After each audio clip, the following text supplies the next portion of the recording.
Wonder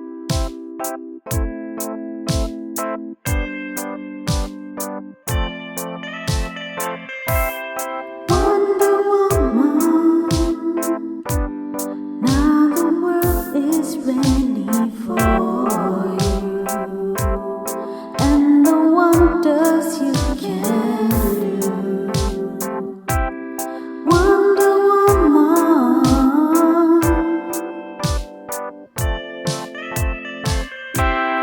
Wonder Woman.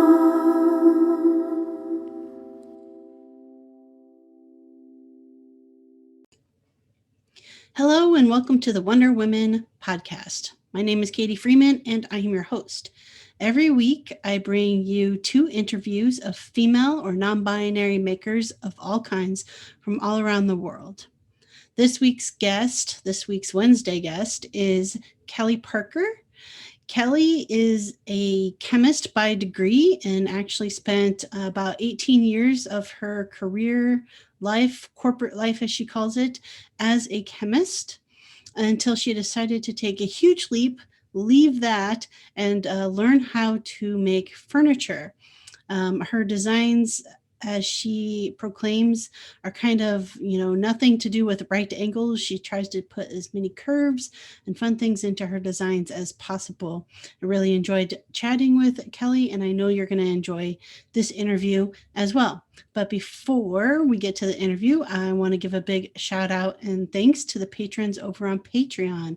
So thank you so much, Kevin, Lefty's Woodshop, Christy, Twisted Twine, Christina B, Jeremy Speece, Sammy, Go Sammy Lee, Sven, Dwarf Sized Workshop, Rachel, Moody Makes, Bonnie, Toolmom Bonnie, ToolmomStore.com, Laura, Oakley Soap Company, Mary Lou, Made by Mary Lou, Amy, Bison Valley Carving, Dan and Kelly, Reclaim Living Store, Brandy, Studio Obey, Kathy, One Girl and Her Tools, Ellen, Little Bear Furniture, and Ethan Carter Designs. Thank you all so very much for your ongoing and continued support of the podcast. And with no further ado, here is Kelly Parker. So I always start by letting my guests introduce themselves. So when you're ready, go ahead. All right. Well, hey, everybody. Katie, thanks so much for inviting me. My name is Kelly Parker, and I am a designer and maker of contemporary studio furniture based outside of Kansas City. I have a really curvy contemporary aesthetic, which means I get to do all kinds of fun things like steam bending and laminate bending, and don't really do right angles in my work.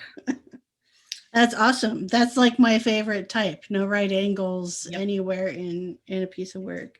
And I like the Kansas City area. I really, we've gone twice with my whole family, and the kids really enjoy Kansas City. That's like one of their favorite places to go visit. And we've got a thriving arts community here, so that's kind of sweet too. Yeah. Well, you're a university. I wouldn't call you a town though. University city, right? Yeah. There's several universities, I would say, within 50 miles of here.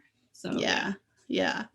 Awesome. Well, let's take it back a bit. Where'd you grow up? What kind of things were you interested in?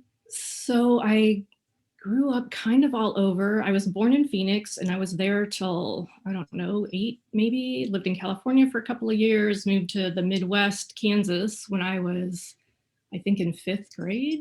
And this is kind of where I decided to make home. I went to school here and got married, and so this is kind of where I am. Okay. Yeah. 5th grade is a rough year for a girl. And especially a rough year to start a new school. Yep. I started new schools a lot. It was not great as a kid. What kept your family moving? Was it just jobs for your parents, or? Yeah, mostly jobs. Okay. Yeah. What were you interested in as a kid? Like, what really captured your attention? So I was kind of a weird kid. I was very bookish. I loved to read. I loved the fact that in a book I could go to a different planet or a different time. So I read a lot. I loved to be outside a lot. I really loved collecting stones or shells, or this is a really weird one, but locusts, when that Yep, little yep. shell they leave on the tree, I would take paper bags and collect those shells. I don't know why. I just like the way they sounded in the paper bag, but I was a strange kid. That's okay. Strange kids make great artists when they Yeah. grow up. Yeah. Yeah. Was there any kind of like school activities you did as you got older?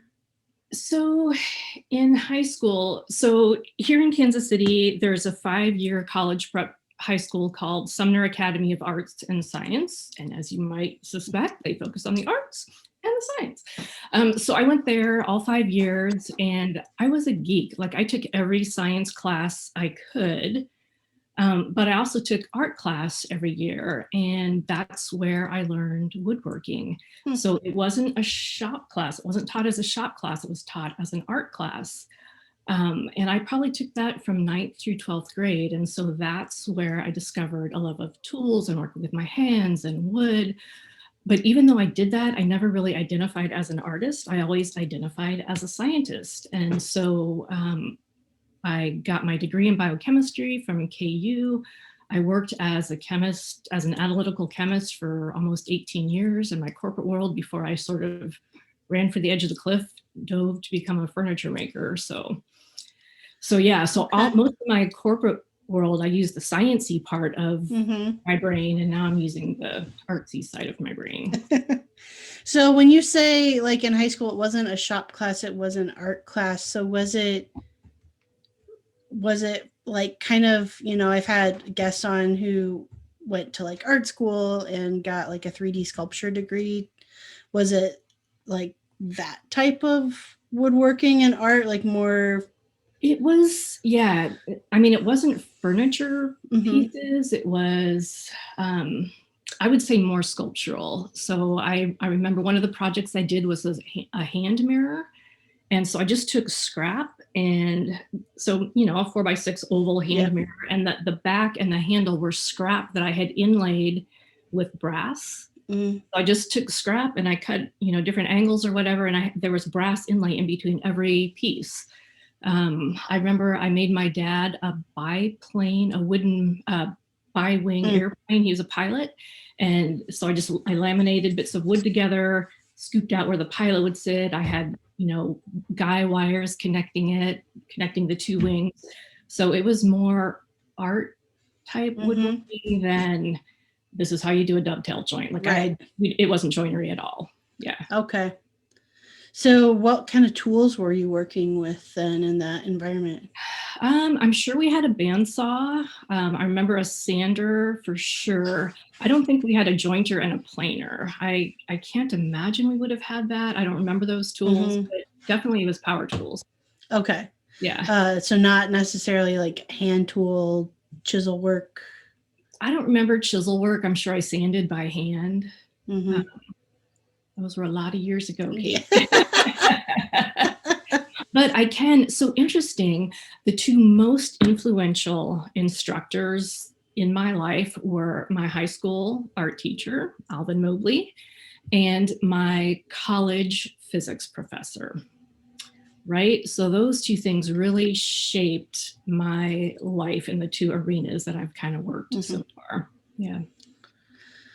So, I mean, you went to college and you went the science route. Did you take any art classes while you were in college? No, so as a chemist, sometimes you need your own glassware, and I wanted to take a glass blowing class, but they wouldn't let me because I wasn't an art major. So no, but I always managed to kind of keep involved in some sort of woodworking project, but it was mostly rough-in carpentry. So a deck, a dock, the occasional house. So I didn't really have a shop. I didn't do nice woodworking, but I always kind of dabbled in the fringes. Yeah, but mostly like rough-in type carpentry. Okay.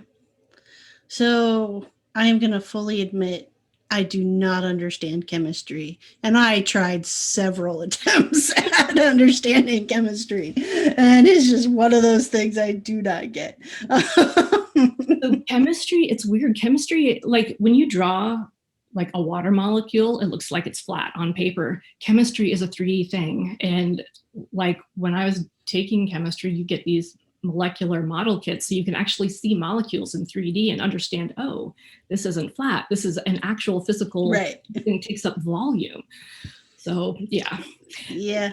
I can't geek out with you about the chemistry. I just cannot do it. All right, let's geek out on tools instead. Yes, exactly.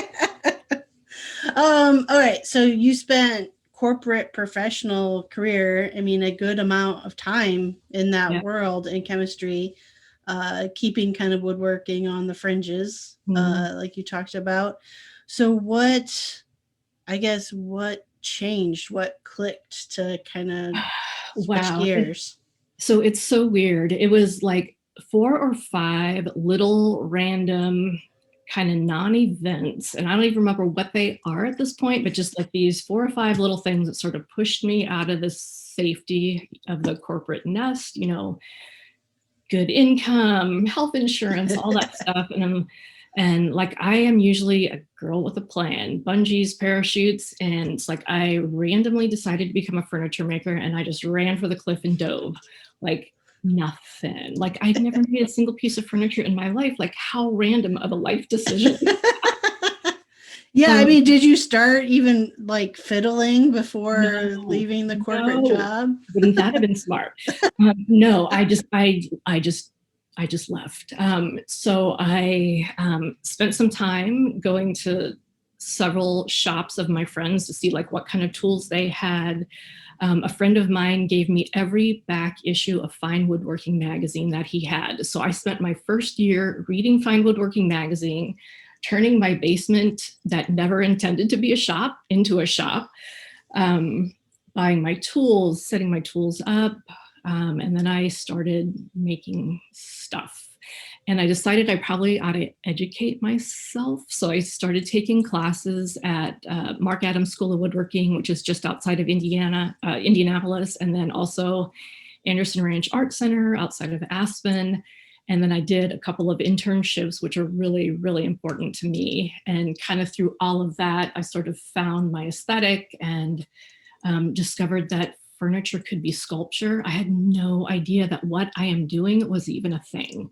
So yeah, what my life is not even what I thought it would be when I said bye-bye to the corporate rat race.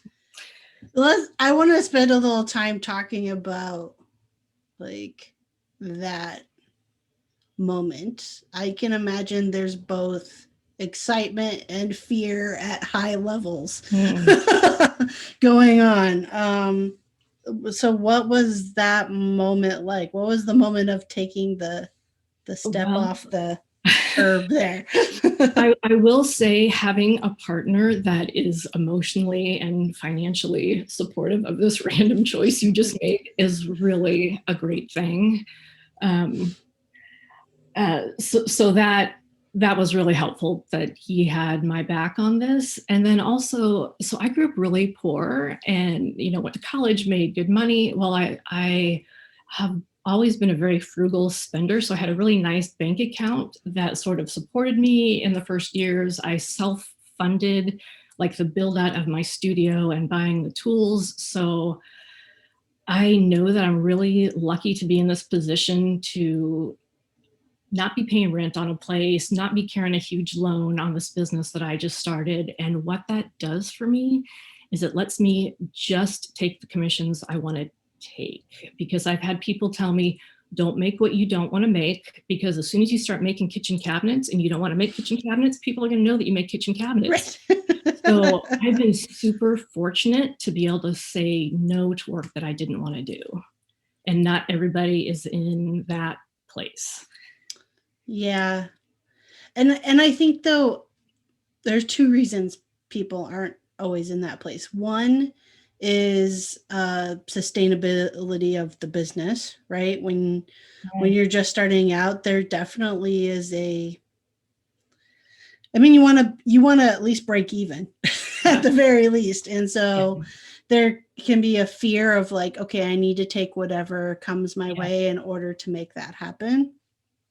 But then I also think like you took the time to go down the path and like learn what your aesthetic is. And if somebody hasn't done that yet, then I think you take projects because you don't necessarily maybe know that that's not Yeah. your thing until Yeah. you've done it. Yeah. Yep. And it's weird because you don't, at least I didn't say, oh, this is going to be my aesthetic. It's just as I started designing my own work, I like to play a lot with the sort of the illusion of parts hovering away from each other and then connecting those pieces with dowels that are visible. So it's part of, well, it's the joinery and it's also the aesthetic of the piece. And I didn't like intentionally set out to do that, but just as I sketch and as I model and as I just play with the orientation of parts, it's just a thing that keeps coming up in my work. So yeah, I think your aesthetic finds you. I don't know that you can beat your way into it, but I have, like I said, I've had the freedom to design my work and do what I want to do and not take those things that I need just to pay the bills. Right. Yeah.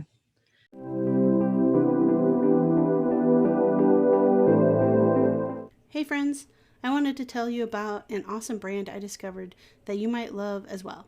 Have you ever spent a ton of money on clothing that was supposed to be high performance, only for it to end up at the back of your closet because it just doesn't fit right? I personally hate when this happens. I get excited about a new pair of work boots and then I'm disappointed to find out they just weren't designed for me. Discovering Athena Outfitters was a game changer for me. Athena Outfitters is a quality workwear brand for hardworking women. All of their items are handpicked to meet the needs of women in the trades, not just sized down versions of items designed for men. They've got great workwear essentials like comfortable, soft, and safety toe boots, and options for my active lifestyle when I'm off the clock as well. Shopping with Athena Outfitters saves me time and energy because I always know I'm getting a high quality product that also looks and feels great. Next time you're looking for gear with grit, check out AthenaOutfitters.com. That is ATHENA Outfitters.com, and use special code at checkout MM15 to get a 15% discount because you listen to the Maker Mom podcast.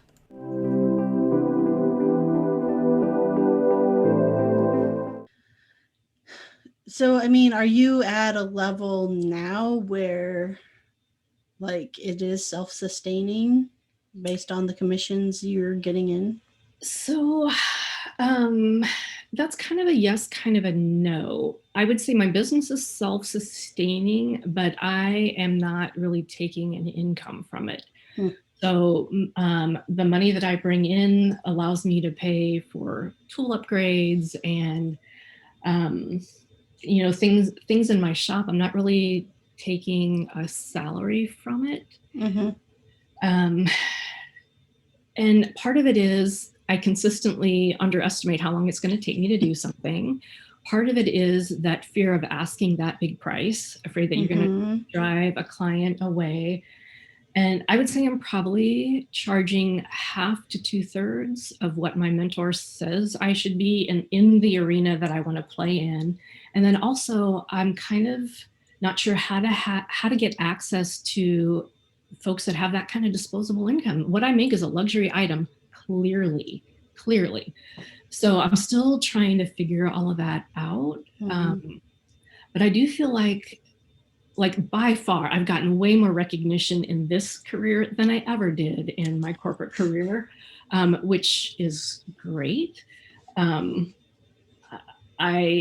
love my days. I love that some days I'm drawing, some days I'm modeling, some days I'm out hefting big boards in my drying shed, some days I'm running a chainsaw.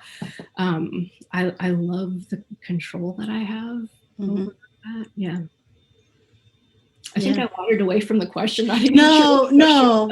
I mean, no, you're good. I think I was gonna say, darn. I was hoping you could tell me you had it all figured out on how to like make money in this business. I'm with you. You know, I had recently. I've kind of hit like I feel like okay, I'm turning 40 this year, so I guess it's my midlife crisis coming on. But it's this I'm finally saying, no, I'm not taking commission, or I'm not doing work that I don't want to do. Yep. That's empowering, isn't it? Yeah, it is. And B, like, I'm going to ask what I'm worth, and if you're going to tell me no, then it wasn't meant to be. Yeah. And I don't take it as like, I don't know. Like, I guess I was hungry enough to be like, oh, okay, you know. But it's really talking, with somebody else in the industry that I value her opinion a lot. She just put it into perspective too of like, well, what if you just started by like doubling what you charge for this one piece, And I was like, man, I can't ask that price, who's going to buy that? And she's like, well, think of it another way. How would your practice change if that's what you were charging for that piece? Like, would you enjoy it more? Would you slow down? Would you, like, and it's like, oh, I guess I didn't even think about it in that sense too. And really even doubling my prices is still not covering the amount of time it takes me to make a piece. I'm so with you. So it's and I think it's also changing my mindset, having conversations with my wife about like, no, I don't think I'm necessarily a furniture maker in the sense of like that's like the desire anymore. She's like, no, she's like, your pieces are really much more artistic than like, when you think like arts and craft type furniture pieces or whatever. So it's more changing my mindset to an artist, and then I should be charging the price that goes along with that. It's interesting. Words have power. Power. My brother, he and I are interested. We use a lot of the same tools. He works mostly in metal. He does a lot of metal fabrication. We use a lot of the same tools. We both rely on jigs for what we do. And I commented about, like, I don't say that I have a shop. I call it my studio. And so he started thinking in terms of his studio. And he said, I feel so different about how I approach my work, working in a shop versus working in a studio. Same work, right? But it's a mindset. Yeah, and I think it depends on what you've had access to, what you've been exposed to, right? Like I was exposed to woodworking for the first time in 7th grade shop class, or 8th grade shop class, when it was like you were forced to take home ec and shop, and like the 3, I don't even remember what the other rotation was. I just remember that I could not stand home ec, but and being forced to sew, and I still don't do sewing. Yeah, let's not even go down there. But I was always a workshop, and I had woodworkers in my family, and so it was thought of art enough that it was discouraged for me to ever like actually go down that path. Like you can't make money doing that. But I would say it's a fine line. Art and craft and trade. Like they all float in the same pool, but on their own floaties type thing. So I guess I consider what I do, what you do, as craft with a capital C craft, not little c craft. And so to me, craft is jewelry, it is glass blowing, it is those type of arts. And I had another thing I was going to say, but it's gone. Poof. Yeah. The other thing is I approach my work as a sculptor. Like, so I don't think about the build at all when I'm designing. It's like, oh, I don't know how to make a curved cabinet door, therefore I won't draw a curved cabinet. No, I want to create this shape first, the shape that I want to make. And then I figure out how to build it. Like, I don't know how to build anything that I design, right? I kind of have a clue, but like the job is figuring out the build. Like first and foremost, I want to make pretty shapes. I want this great silhouette. I want the space between bar stools to be beautiful. So I'm thinking 3D volume sculptor type things. And later I figured out, how the heck do I get a joint in there? And how do I make this thing structural? That's really interesting, because that's before the trash can on fire year that 2020 was. I started out the year telling myself I was just going to experiment and just do what you talked about, like basically think of what I want to do and then like experiment my way into creating that. Yeah. That did not happen. But that was the thought, because I found myself thinking I don't have a great sketch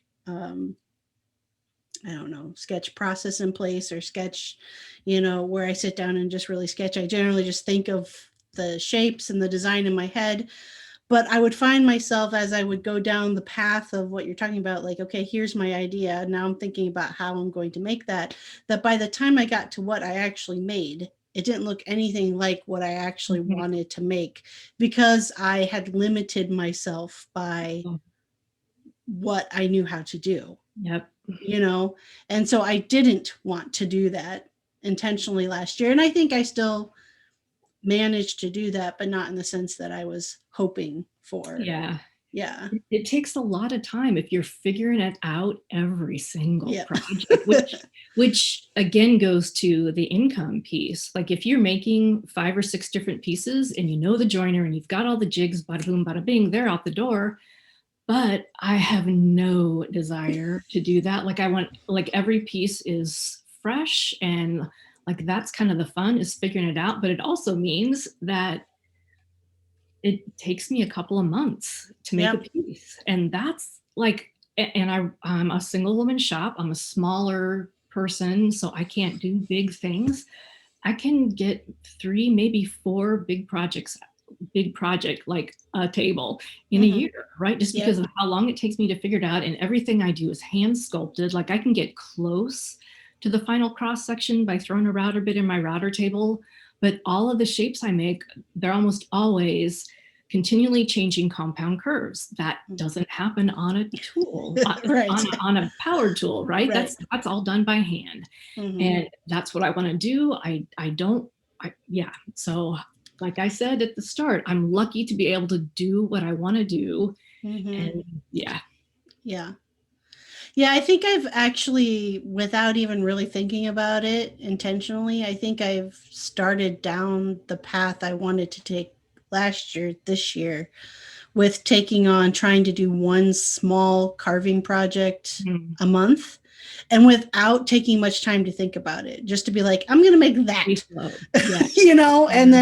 and then I do it. And sometimes, I have a pile of pieces that it's like, that was my intention when I started, and it's now chucked to the either firewood pile or the, let's see how, if it sits there long enough, if I can figure out how to salvage it pile. I mean, it's all great learning, right? And small pieces, like that's kind of low risk. And if it gets being burned, then you've got a beautiful sculpture in your fireplace, But, it was kind of a low risk thing that you can then take to your next furniture project. Yeah, exactly. Especially with just really having fun experimenting with different textures. Again, on a small piece, like if it doesn't turn out the way I hoped for it to turn out, that's fine. But then I know exactly different techniques to use when I'm taking it to like one of the larger, log pieces. So I'm excited for when I finally get to my carved chair towards the end of the year and get to work on that. Like, I know by the time I get there, like the outside texture is going to be something that I never would have gotten to if I hadn't done all these small projects. I love texture. I tell people that I think furniture should be explored by the fingertips as much as the eyes.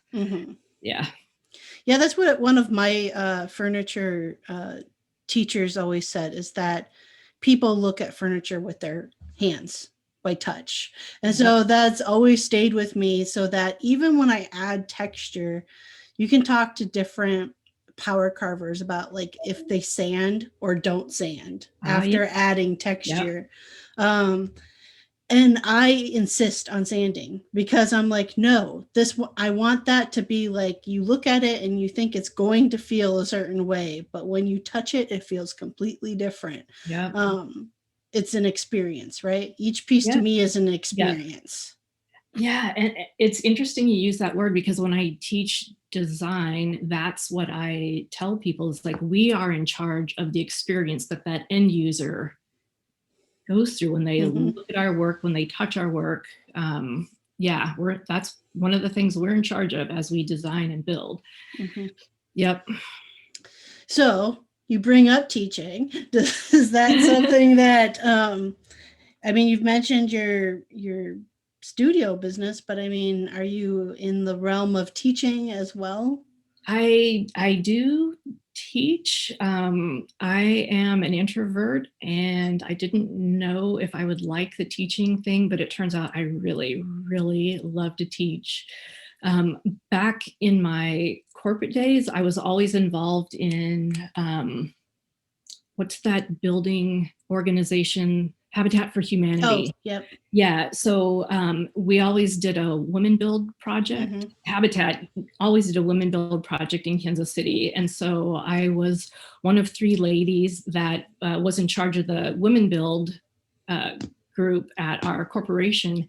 And so I had like an executive vice president with her lacquered nails, and I was teaching her how to use a circular saw.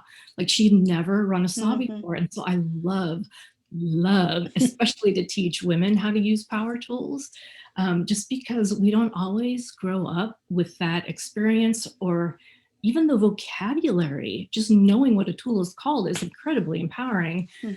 So I kind of was doing some teaching then, but in the realm I'm in now, I also get to go out and teach, and that's kind of a gas. Love to do that. What things do you get to teach now? I taught in New Zealand. I came home from New Zealand in March of 2020, like mid-March of 2020, like right as the zombies were hitting. Yeah. But I had just come back. I taught a design class and embellishment class.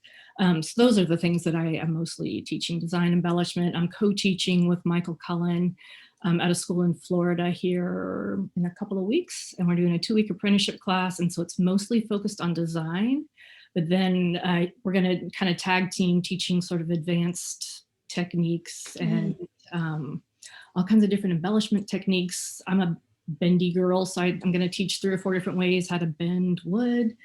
He does incredible surface textures. Yeah. So that'll be fun. So how do you find, or how do these opportunities find you?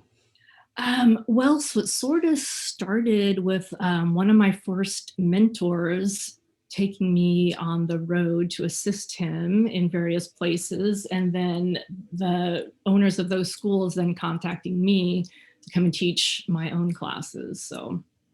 Okay. Yeah. Have you gotten into the realm of virtual teaching at all during this past year? Yeah, sort of out of necessity. And it's a whole different beast. Like, in a class, you can sort of gauge how people are, like, if they're getting it, if they're not getting it. On Zoom, when all you have those little tiles, it's kind of hard to know if people are really into it. But I also think that their expectations are different in a virtual class versus an in-person class.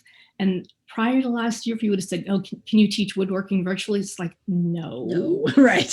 I mean, people are teaching yoga virtually and ballet virtually. So yeah, I would say I prefer in person, but the virtual worked way better than I ever would have thought.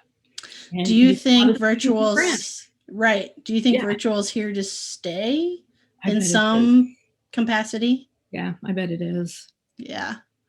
I'm actually, I set the date finally, or picked a date finally, for teaching a virtual power carving class for beginners this summer. But now I'm like, like, it is possible to potentially have it, like, to be safe, to have it in person. And honestly, I would ideally prefer to do it that way. But I don't know. Like, all of a sudden you open it up to the world, not just not just who can travel here. And that's just that's part of it too, is the people who are excited to take the class, it's probably something they can take and be more affordable too, Yeah. to be able to take it virtually, from their own home shop.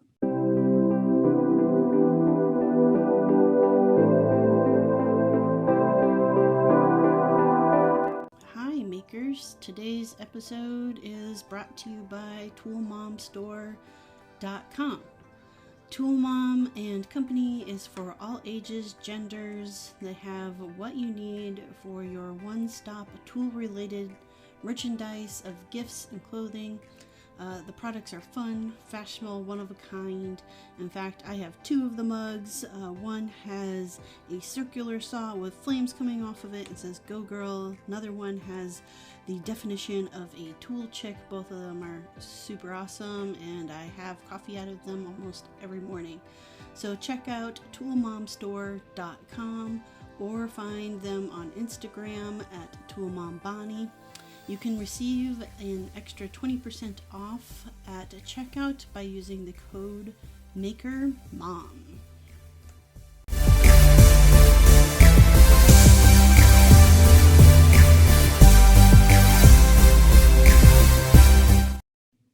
So I took a virtual class from Michael Cullen, who I'm going to co-teach with, because like I said, he does these amazing surface textures, and he was teaching us this 2-day class with this sweet little carved vessel. I don't do a ton of carving. It was a virtual class, and I gotta say, I was in my shop. I knew where every single one of my tools was, right? I need a thing, I can go get it.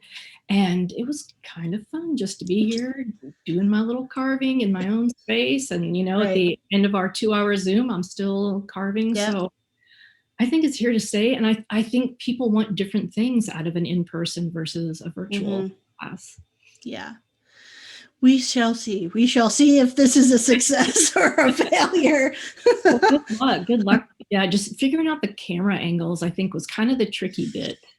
I've decided partially what has held me back. Like, people have been asking me actually all year to do a virtual class on it, and I'm just like, no, because Zoom and the noise of a angle grinder is loud, right? Yeah. And so I've just been like, I don't know. So I think I'm gonna do like a Zoom, then like a canned video where I can like control the angles, right, and like show different ways, and then like a follow-up Zoom question and answer, like where'd you get stuck, that type of stuff. I just think that's gonna be better. I don't know. Interesting thing. So I bought these earbuds, right, for doing Zoom classes and whatever. Well, so I wear these earbuds. I put my earmuffs on to go make a cut. Well, when I put those earmuffs on, it muffles the sound for the students. So you could wear these underneath your muffs while you're power grinding, right? And then turn it off, take your muffs off, and then talk to your students. So bonus, just saying. Perhaps, yes. Yeah. That is, yeah. Yeah, we'll see. I might end up trying out a few different methodologies. Somebody else told me too, I guess, that Zoom actually, like after a few seconds of that sound, will mute it as does. Well. Yeah.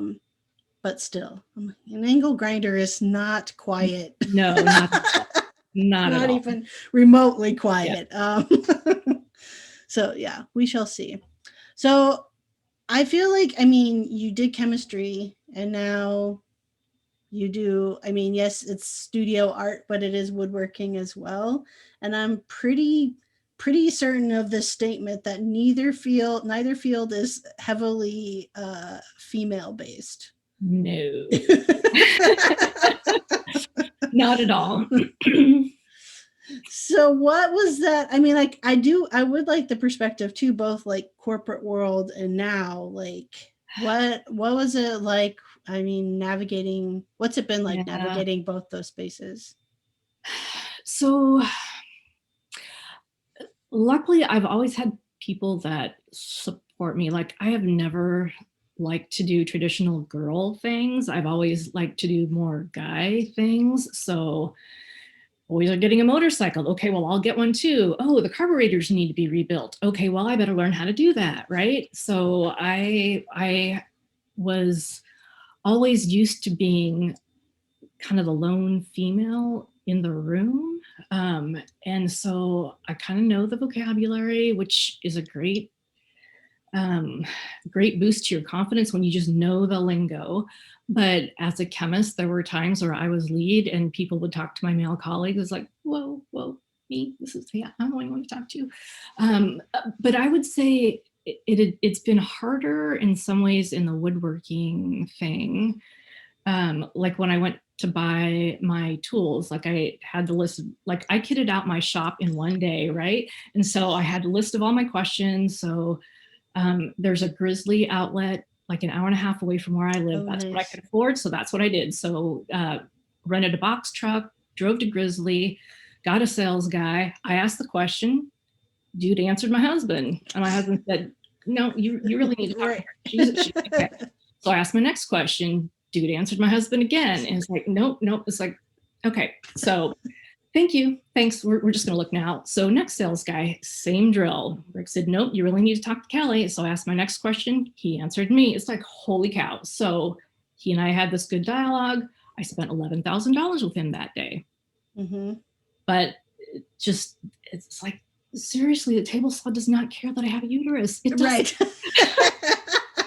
So yeah, so that's been, and then I was teaching a class once and this guy walked in and I walked over to introduce myself. He goes, oh, you're the instructor? It's like, yeah, I am. You're going to learn a lot, but yeah, I'm the instructor.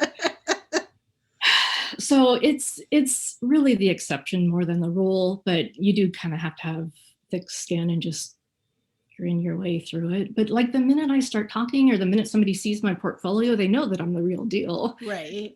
But it's having to take that extra step. Yeah. And it's, I mean, I do it. We all do it. Right. But it does get kind of exhausting. You have to smile your way through another sort of. Do you ever just want to scream and yell at them and shake them? Because lately I've been having to stuff that down more and more and more.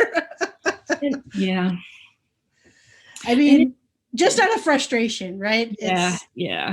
And I mean, all of this Black Lives Matters and Women's History Month. It's like, I wish it didn't have to be a deal. I just want to be able to walk into a room and see a young Black gay woodworker. It's like, oh, young Black gay woodworker, whatever.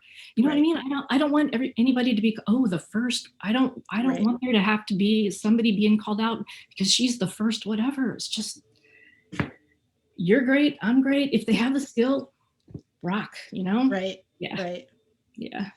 Yeah. I've had that conversation with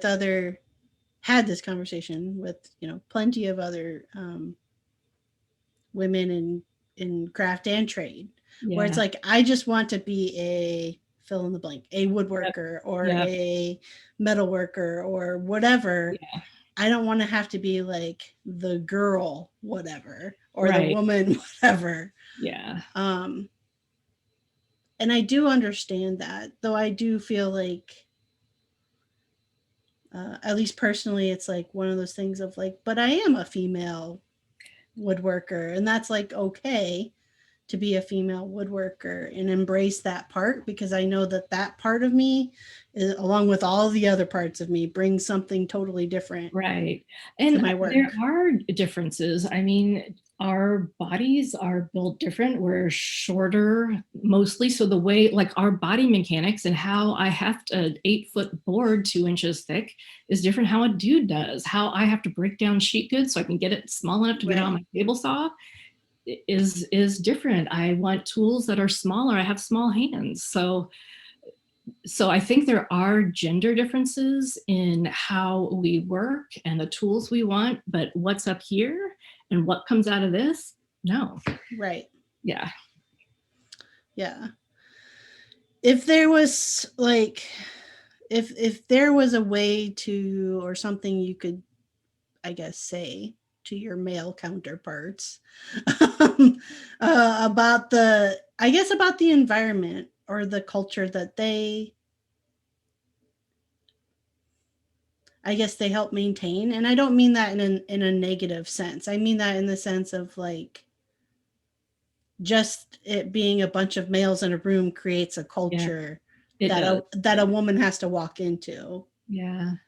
Like what would be some, I don't know, some advice or some. It's it's kind of intimidating, isn't it? Like, especially when I was new, because I was always the slowest woodworker in a class, and I don't want to be on a tool. I know I got a whole line of people behind me. It's like,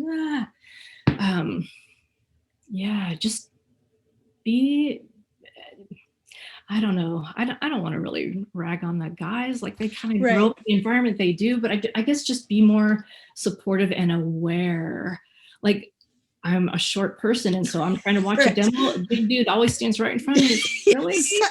And that's not just for me as a woman, but maybe make sure that you don't have a shorter guy behind you. So just be aware of who's in the room and how you're supporting them or maybe not supporting them. Yeah, I think that's it. Maybe just more. The word that's coming to mind is like connection-based thinking, and I say that in the sense of like. Females tend to, not always, but tend to be more connection based or more just people based. And so I think it's like if we could just have a little bit more of that, I guess, in the spaces of like, yes, like you said, not just aware that there's a woman in the space, but that there's maybe 10 other guys in that space with you as well. Yeah, I get what you're saying. Yeah. And yes, the tall person always stands in front of you, like always. So it hasn't.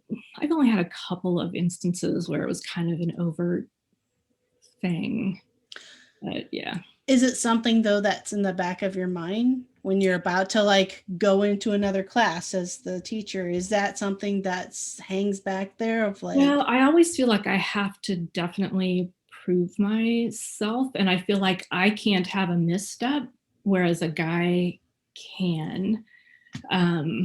Same thing on social media, right? I'm kind of a little hesitant on some of my posts. Like if I post something, it's like, oh, well, that's not the right way to do it. I just feel like as a woman, I don't get quite the same leeway as a guy would making a similar post. And that's kind of a generalization, but I do definitely feel like I need to prove myself more and beyond what a male colleague would, to show that I have the credibility to be teaching this class that I'm teaching.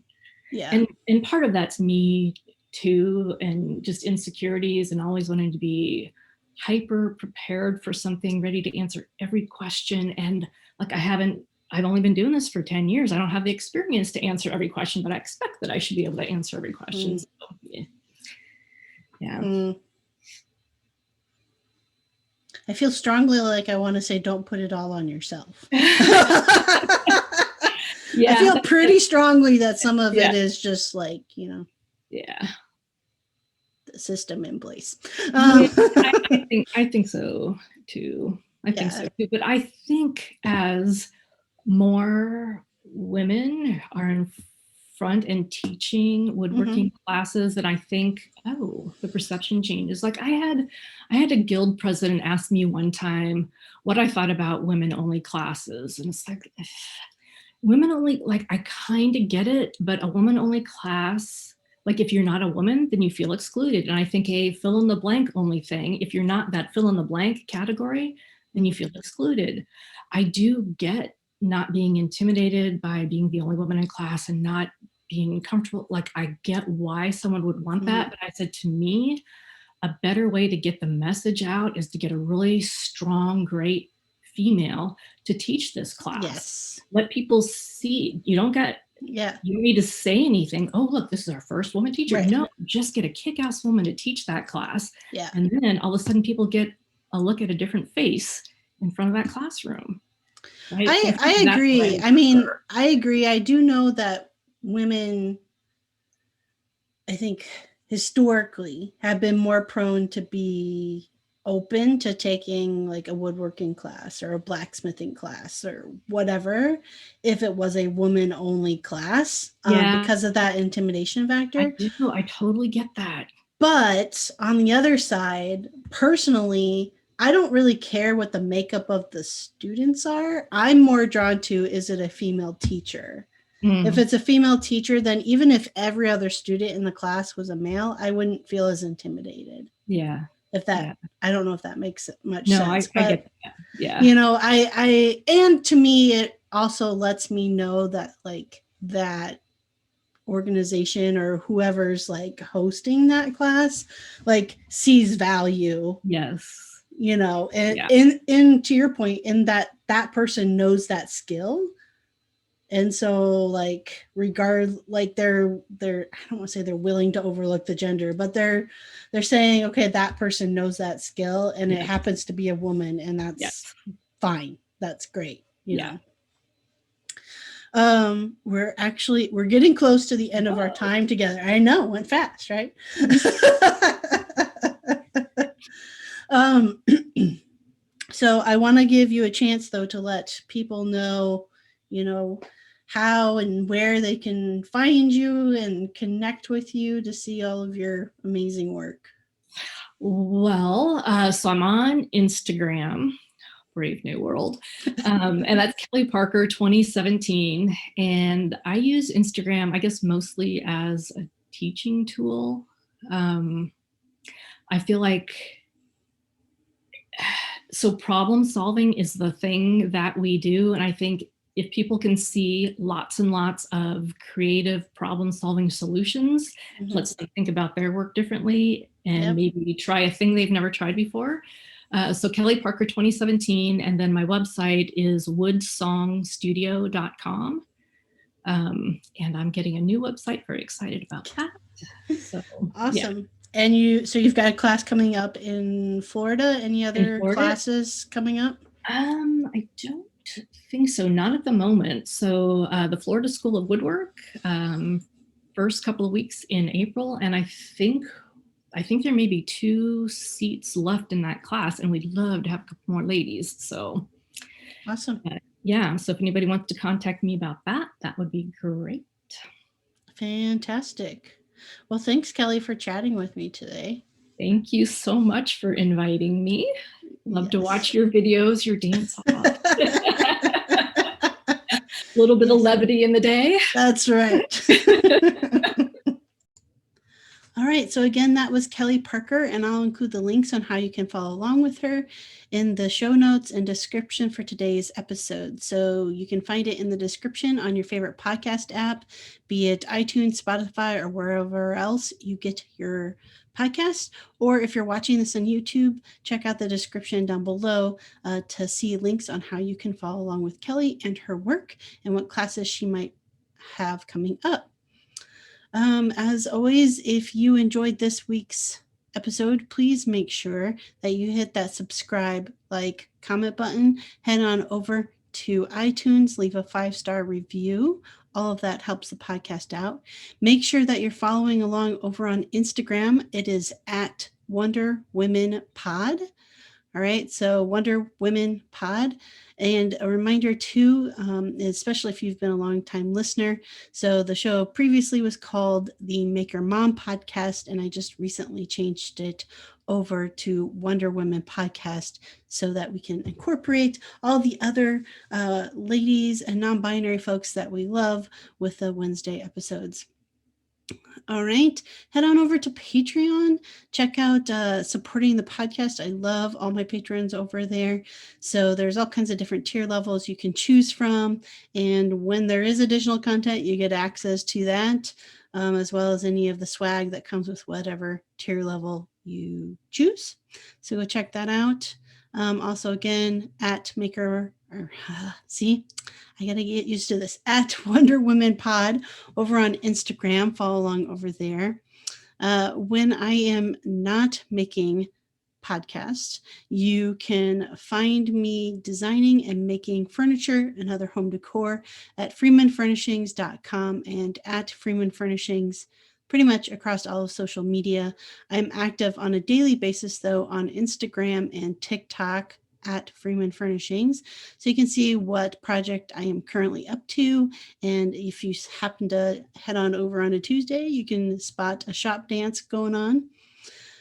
All right. What else? What else? What else? I don't think there's any other announcements to be made. A reminder, if you're going to go check out Patreon and help support the podcast on an ongoing basis, it still currently shows up as Maker Mom Podcast over on Patreon. I am working on getting that changed.